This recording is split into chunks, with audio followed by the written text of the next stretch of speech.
When I initially received the call, I figured it was another late-night tip.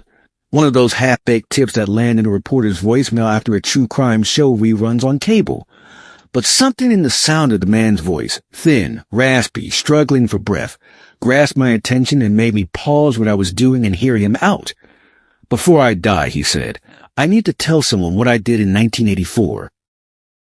I'd heard hundreds of confessions in my time, most of them worthless, but this one had weight. It wasn't just what he said, it was how he said it. He didn't sound guilty or scared. He sounded tired. Like a man who'd carried a stone in his chest for 40 years and finally decided to set it down. He said his name was Harold Finch, 81 years old, in a hospice just outside Cedar Hollow, a little town people drive through without stopping to recall the name. He said he needed to clean his soul before the morphine did its work. The nurse put the phone in his hand and he whispered, "It's about the Miller girl, the one they never found." That line stopped me cold. Everybody in the area had heard that one Lydia Miller, 17, disappeared after a Friday night football game in the autumn of 1984. The town looked for weeks. Divers scoured the lake. Volunteers trudged through the forest with flashlights, but she was nowhere. The police had suspects, rumors, theories, but no body, no confession, no closure. Cedar Hollow eventually let the memory recede like a nightmare. But now, 41 years later, a man on his deathbed said he knew what occurred. I drove 3 hours that night, chasing the kind of story you don't plan for, the one that finds you. The hospice smelled like antiseptic and lilies. The night nurse, a gentle woman with tired eyes, led me to room 19. Harold lay there, pale and skeletal, oxygen tubes hissing softly. Beside his bed sat a shoebox wrapped in an old newspaper. "You the reporter?" he croaked. I nodded. "Good. Someone should know." He picked up the box with trembling hands. It contained old pictures, sepia-tinted Polaroids, a blackened class ring, and a creased map of the town. In one of the pictures, I found Lydia, grinning with her cheerleading uniform, sunlight falling on her hair just so. Beside her stood a boy, Harold, 30-something then, difficult to see at the periphery. My gut contracted. He stared at the photograph for a long time before he said anything. "I didn't intend for it to occur," he said. "I just couldn't stop it after it began." I started the recorder on my phone. His voice shook but steadied as he spoke, as if the truth infused him with strength. He'd been the janitor at Cedar Hollow High School. Unobtrusive, unremarkable. He told me Lydia would linger after practice, always courteous, always cheerful. "She reminded me of my daughter," he said, "the one my wife took when she left." It was a rainy Friday afternoon, and he gave her a ride home. She agreed. "We took the secondary road," he breathed. The bridge had washed out. We were fighting. I lost control. He stopped, his eyes glassy, as if watching the scene unfold behind him. She bumped her head. She wasn't responding. I freaked. "He interred her alongside the old quarry," he told them. "Scattered stones over the place, then fled town a month afterwards. Nobody suspected the janitor. He remarried, relocated to another state, had 2 sons, led a normal life. But each October, he would dream of rain, of the bridge with the noise of gravel against the coffin he had constructed of earth." I didn't know whether to believe him. Dying men can lie too, sometimes for comfort, sometimes for drama. Still, the details were too vivid to ignore. He gave me directions, specific, exact, down to the rusted gate and the mile marker. When he finished, he leaned back, chest rising shallowly. "Promise me," he said, "you'll tell her mother. She deserves to know." I said I would. Then he shut his eyes and muttered something that I couldn't quite hear, something like, "Thank you for hearing." By the time I finished reading from my notebook, the nurse was at the door. "He's passed away," she whispered. I sat for hours, the oxygen machine humming in the quiet. The shoebox sat in my lap, heavier now. Outside, the night was cold and quiet. Out there somewhere lay the truth, assuming Harold was being honest. I had departed the hospice in advance of dawn, heading in the direction of Cedar Hollow, while the sky went from inky black to bruised purple. The town itself hadn't changed from the 80s. Same diner, same rusty water tower. But it was hollow, as if the ghosts were nearer the top now. At dawn, I discovered the old road Harold had spoken of. The pavement cracked as old skin, weeds pushing through. The bridge remained, half down, sodden with rot. Birds fled when I stopped. I walked the route along the river, past the gate, measuring paces the way he'd instructed. 52 steps from the curve. That's where he said she'd be. I froze. The land sloped down toward the quarry, earth black and wet. I spotted a cluster of rocks that lay too neatly in place, unnatural for nature. My heart raced. I went down on my knees and swept aside the top layer. Underneath the rocks was a strip of cloth, stained but whole, something that once could have been a cheer uniform. In that instant, all of me longed to believe him, and still, a part of me feared what it would cost. If Harold Finch was indeed telling the truth, then Cedar Hollow had spent 41 years alongside a grave it never noticed. And if he wasn't, then somebody else was still out there, grinning in the crowd every October Friday. Either way, I knew I couldn't leave. Not now. Not after I had heard a dying man's confession whisper through the crackle of my recorder. I indicated the location with a red flag from my trunk and drove directly to the county sheriff's office. The deputy sitting at the desk had looked half asleep until I reported what I had discovered. By noon, they had a crew out at the quarry. Cameras, shovels, forensic tents. When the first bones appeared, tiny, brittle, dressed in the remnants of cloth, everyone fell into a silence. The only noise was the wind slicing across the water. 41 years of silence, interrupted by a man's last breath. The digging crew worked in somber silence. The morning sun was just starting to char away the fog, and every scoop of dirt rang out like punctuation on a tale that no one wanted to read out loud. I was a few yards back, notebook open, observing the sheriff's face grow tighter with each layer they uncovered. You could sense the pressure of 41 years bearing down on everyone's shoulders. Sheriff Dale O'Rourke had been a rookie at the time Lydia went missing. Now he was gray, older, slower, but still his eyes held the stubborn glint of a man who'd never lost his wonder. When he spotted a piece of worn red cloth reappear, he knelt, pushed away the dirt with gloved fingers, and let out a weary breath. "God help us," he grumbled. By lunchtime, the coroner's van showed up. They lifted the remains gently, putting the pieces into evidence bags. The media still didn't know anything yet. Cedar Hollow's secrets were secure for a few hours longer. I trailed after Rourke down to the small station, a building that smelled of coffee, dust, and forgotten paper. He shut the blinds inside and gestured for me to sit.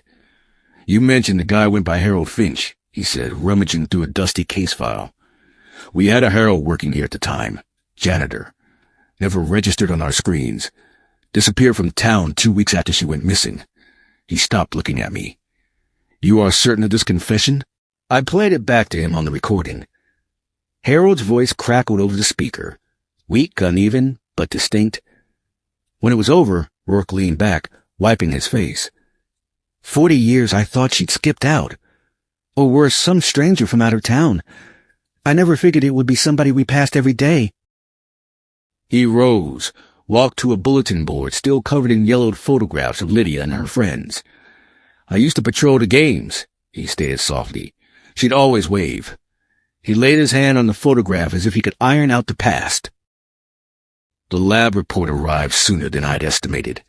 Female, 17 to 19. Hair fibers equated with Lydia's school records. The dental chart was a clincher. Rourke took a long, heavy breath, and I could nearly see 4 decades of guilt go out with it. "Well," he said, "guess the old man wasn't lying." But something about it bothered me. If Harold's story was true, why wait 41 years? Why not confess sooner? Why not tell the police instead of a reporter? When I mentioned that, Rourke nodded slowly. "Maybe he didn't want forgiveness from the law," he said. "Maybe he just wanted to be heard." That evening, I stayed at the town's Soul Motel, A creaky establishment with straining neon and walls so thin you could hear the television from the neighbor. I couldn't sleep. I kept replaying Harold's words in my head. It was an accident.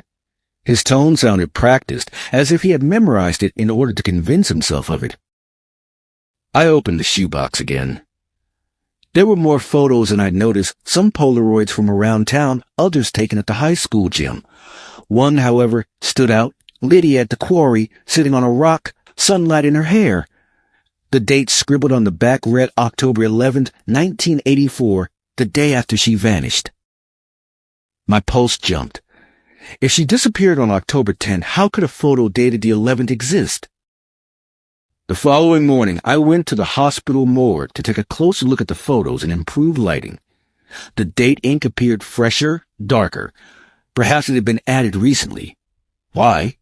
And by whom? And who used the Polaroid camera after Lydia's death? As I showed Rourke, his jaw clenched. You thinking what I'm thinking? That perhaps Harold didn't take this photo. We followed the photo paper code to a tiny developer store that still stood 2 towns away. The owner, an old man named Walt, rummaged through dusty logbooks until he came across a familiar name, Thomas Finch. Harold's son. The puzzle changed. Harold said he buried Lydia alone, but the evidence suggested otherwise. Perhaps the confession wasn't about guilt, it was about protection. We arrived at the Finch property, a collapsing farmhouse consumed by weeds. A red truck beneath a tarp, flat tires. A widow, Harold's Marjorie, opened the door, her eyes guarded but not shocked. When Rourke told her why we were there, she did not gasp or complain.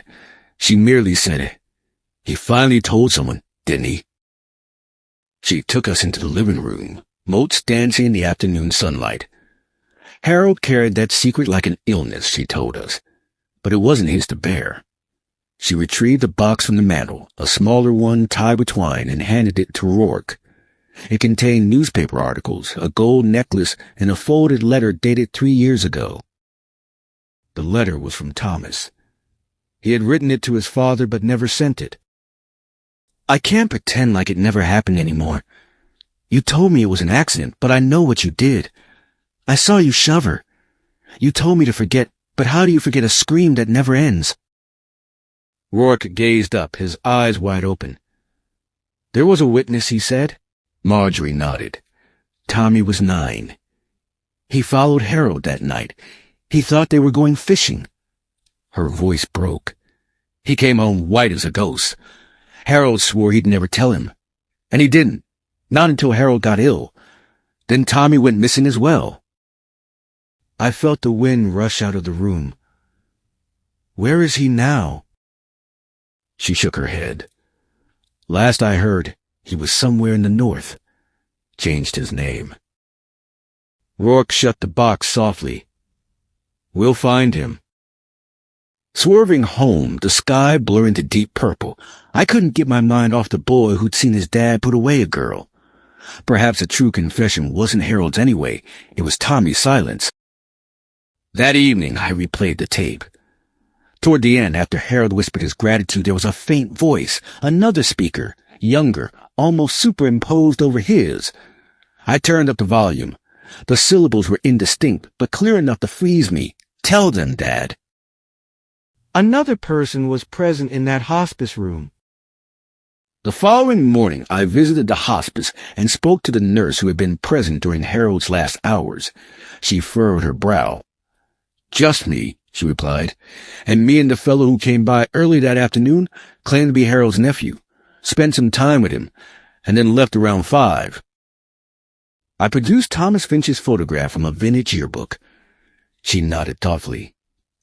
That's him. Rourke's phone rang as I arrived at the parking lot.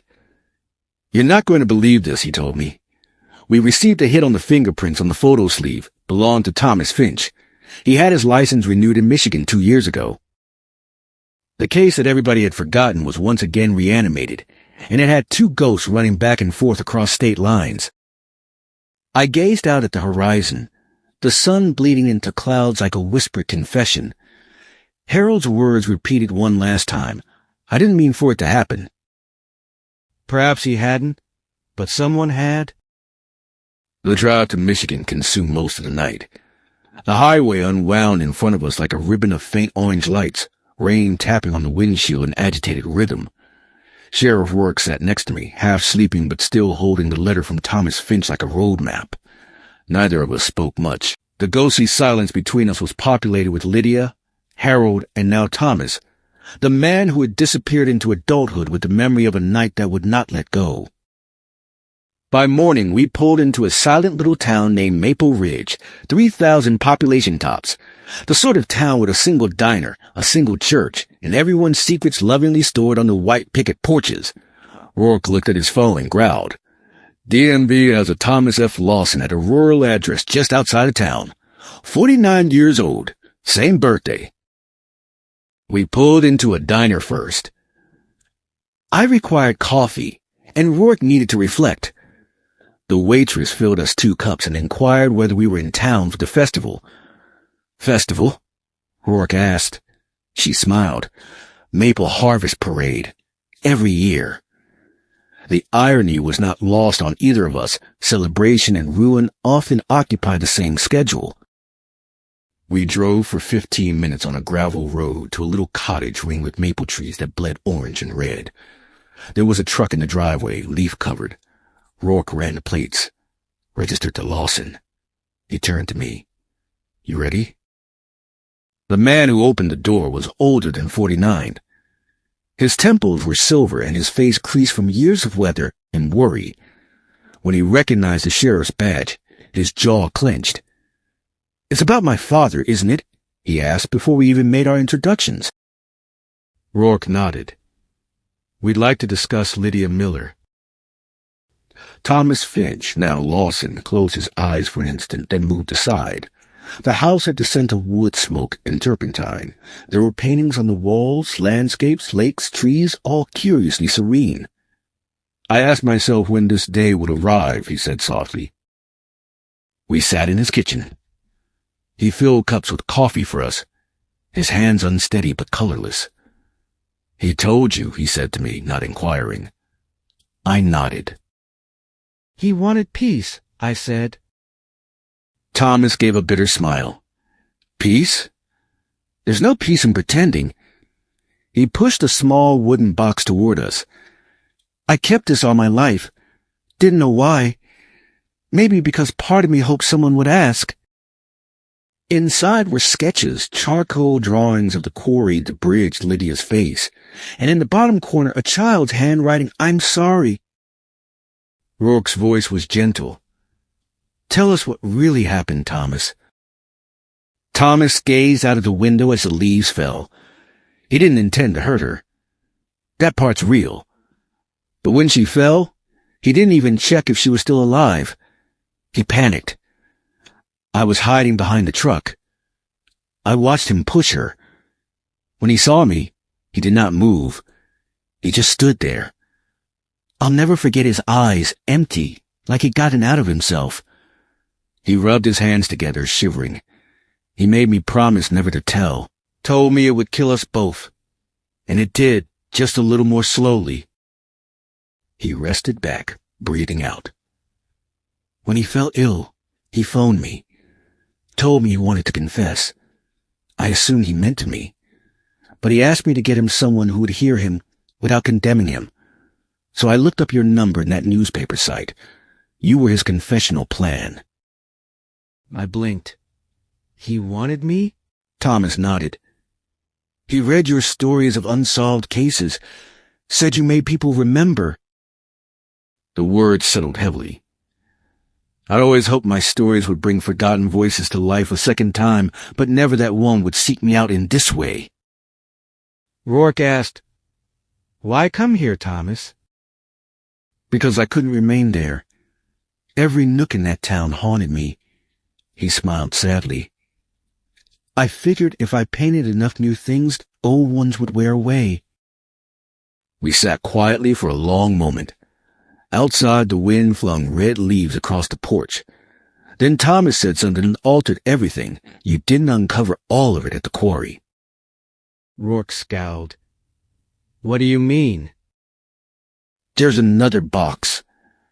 My dad hid it under the bridge, a few feet from where she jumped. Told me it was the evidence of his guilt. I never returned for it. Rourke rose, already moving toward his jacket. We're going to have to go check that area out. Thomas didn't protest. He took a jacket and followed us out. By evening, we were once again on that broken road. Wet earth and memory filled the air. Thomas led us to the edge of the bridge and indicated a pile of stones shrouded by half vines. There. Rourke and I excavated with a tiny shovel until metal hit metal. We uncovered a rusty tin box topped with yellow tape. Inside was the remains of a diary, water-damaged photos, and a single locket. In the locket was a photo of Lydia, and a small note creased behind it. It stated, "Forgive me for what I couldn't undo." Rourke shut the box gingerly, as if fearing the air itself would destroy it. "This ends it," he told us. Thomas gazed at the locket for a full minute. "No," he breathed. "It only keeps it from getting any worse." Driving back, he asked if we think there's redemption. We did not reply. There are some questions that don't require words. When we left him there, he smiled silently and walked away into the diminishing light, a lone figure engulfed by the maples. Rourke spoke to me and said, "You'll write about this?" "I have to," I said. "But not as a confession. As a reminder." That evening in my motel room, I played Harold's tape for the last time. For the first time, it did not sound like guilt. It sounded like a man crying out from the brink of memory, hoping someone would respond. Outside, the rain began once more, gentle and insistent, cleansing the dust from the road. Cedar Hollow would at last rest, not because justice had come, but because the truth had ceased to hide. I shut my notebook, feeling the weight of each voice that had borne me here. Maybe the dead don't need us to solve their mysteries. They just need us to remember. The story ran 3 days later under the headline, "The Confession That Took 41 Years. I didn't expect it to spread the way it did. By noon, it had been shared thousands of times, and messages began pouring into my inbox, some from people who'd known Lydia, others from strangers who said her story reminded them of someone they lost. What struck me most wasn't outrage or curiosity, but gratitude. People didn't want revenge. They wanted closure. In a world that forgets too easily, remembrance felt like justice. Sheriff Rourke phoned me that night. His voice was softer than normal, the exhaustion coming through. "Town's handling it better than I expected," he told me. "A couple of old folks came into the station with flowers for Lydia's family grave. I reckon it's finally over." But I wasn't so convinced. The following morning, I returned to Cedar Hollow. The town felt different. Not brighter, just lighter, as if someone had finally opened a window after stale air for decades. The Miller house, once abandoned, now sported fresh flowers on the porch. Someone had repainted the fence white. I left the car parked close to the ancient bridge and descended the embankment. The autumn leaves had begun to fall, twirling in lazy spirals before coming to rest on the water. I sat there for a long time, considering all the lives revolving around one solitary mistake. Harold, Thomas, Lydia, even me. All of us drawn together by guilt, by sorrow, and by the obstinate tug of unresolved stories. My phone vibrated. A fresh email. Subject line, "You don't know the whole truth." From an anonymous address. The message read briefly, "Check the date on that photograph again. It wasn't a mistake." There was a copy of the same quarry picture, Lydia on the rock, the October 11th one attached. But it was clear, restored. In the background, just visible in the corner, was a reflection in the water, a figure on the other side. I zoomed in closer. It wasn't Harold. It wasn't Thomas either. It was a woman. My chest constricted. I cross-referenced the classic case photos, thumbing through digital copies I'd saved. There she was again, standing next to Lydia, in a group picture from the homecoming dance. The same long braid, the same cardigan. Her name on the back, Marjorie Finch. Harold's wife. Rourke picked up on the second ring. "Tell me you're not where I think you are," he said. "I am. And we could have missed something." He groaned. "I was afraid you'd say that." I explained the photo, the reflection, the email. Silence stretched on the line before he spoke. "You're suggesting Marjorie was there?" "I'm suggesting she saw what happened, or maybe even helped cover it." We arrived at the Finch farmhouse that afternoon. Marjorie flung open the door before we had a chance to knock, as if she were waiting for us. Her face did not change when she glimpsed the photo in my hand. "I guess you found her," she murmured. I nodded. "And we found this now." I pushed the printed photo down the table. You were there. Marjorie's eyes sparkled. For a long moment she did not speak. Then on a trembling breath she whispered, "I tried to stop him." The air seemed closer, the room smaller. Rourke's voice was hard and even. "Tell us what happened, Marjorie." She collapsed into a chair, hands shaking. "Harold returned late that evening, mud on his boots, blood on his arm. Said Lydia had fallen, and it was an accident, but he wouldn't let me call anyone. Said we'd lose everything. I went with him the next day. I saw the body. I saw what he'd done to try and conceal it." Tears flowed down her face. "I said I never would forgive him, but I remained, because I felt Thomas needed a father more than I needed to know the truth." She glanced at the photo once more, the image of her younger self gazing back. "He told me to burn it. I couldn't. Perhaps I wanted someone to see it one day. Perhaps I wanted this moment." Rourke sighed, his voice heavy but kind. "Marjorie, you could have told us then." She smiled sadly. "Would you have listened to a woman in 1984? A janitor's wife? They'd have called it hysteria." There was no accusation in her tone, just tired resignation. We sat there until the sun fell low in the sky, sending amber-colored light streaming through the curtains. At last, Rourke rose. "I'll have to take your statement officially, but I think we're done chasing ghosts." Marjorie nodded, a slight relief easing her face. "Then perhaps now I can sleep." Outside, the air was crisp in the evening, smelling of pine and smoke. Rourke leaned against his vehicle, rubbing his temples.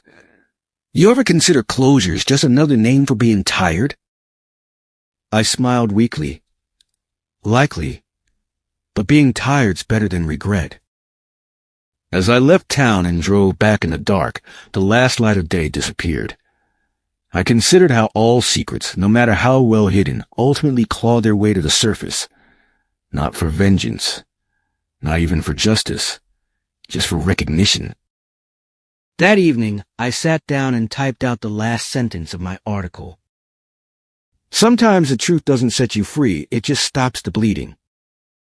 And then I published. For the first time since I began pursuing this story, I didn't feel like a reporter. I felt like a witness. And perhaps that was sufficient. A week went by before the rest of the world got on with things, but for me the reverberations lingered. Each morning I woke to fresh messages, people thanking me, people confessing something of their own, strangers who'd had secrets all these years and were now daring enough to let them go.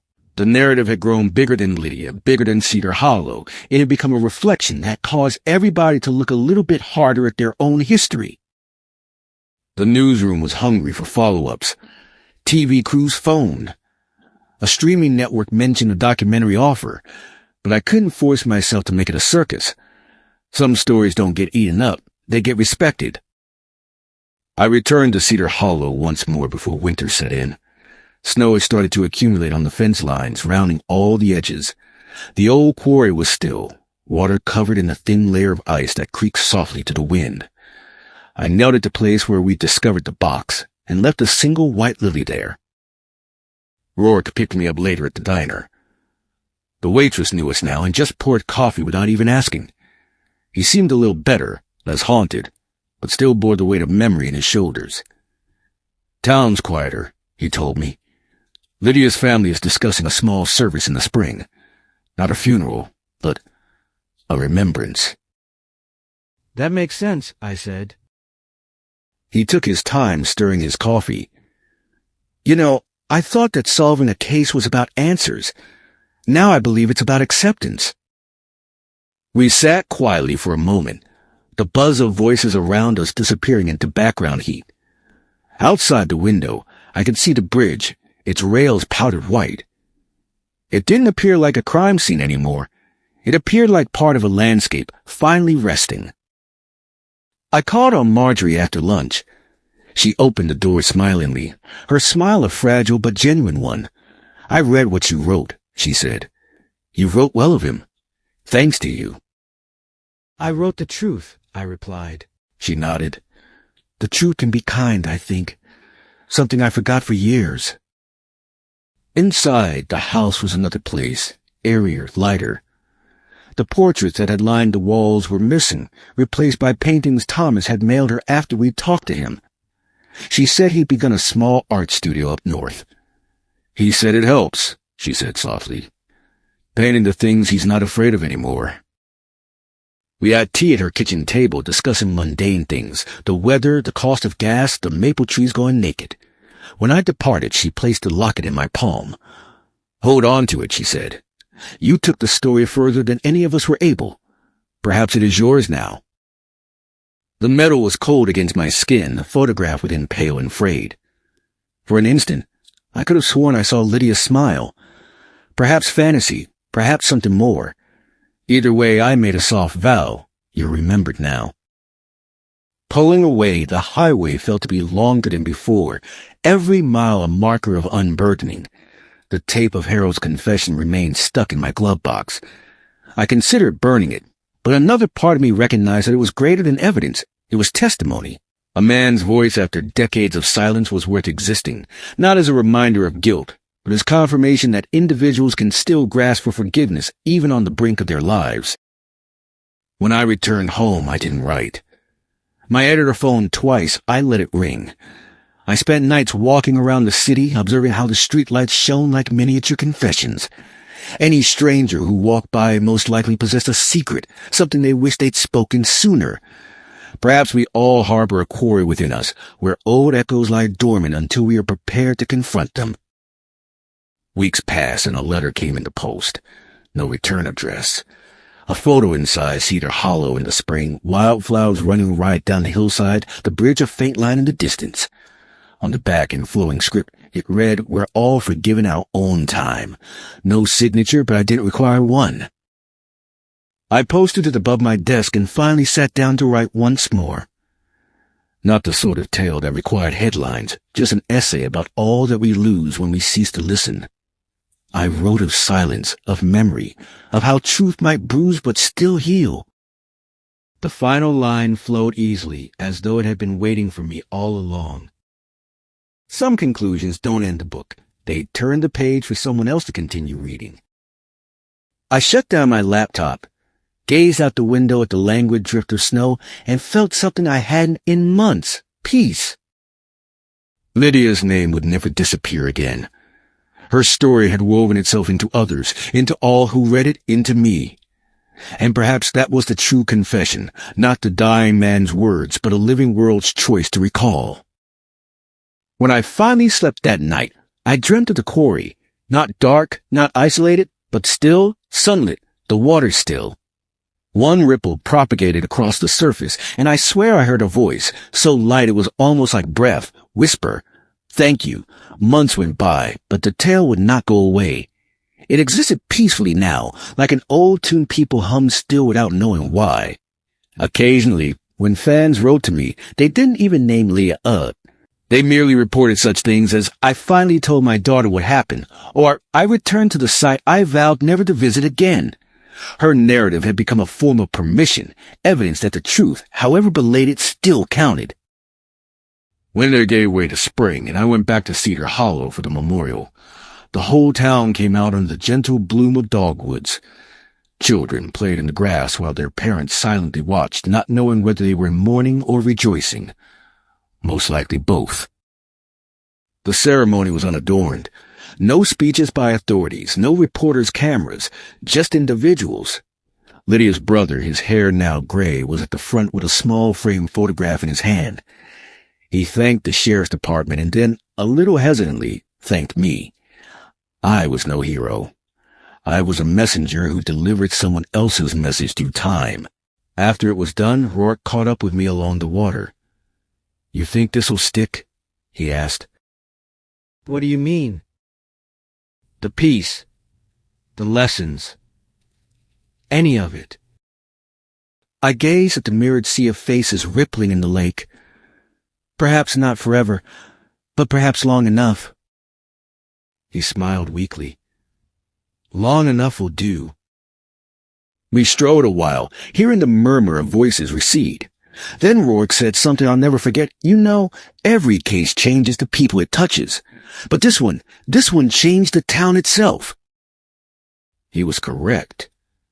Cedar Hollow no longer felt the same. The broken sidewalks had been mended. The long, shut-down movie theater had opened again. People said hello once more, as if veracity had relaxed something in the air, allowed for easier breathing. That evening I spent in the same motel where it all started. The neon sign hummed on, but the room was different, smaller in some way. I placed the locket on the nightstand next to the photo of the quarry.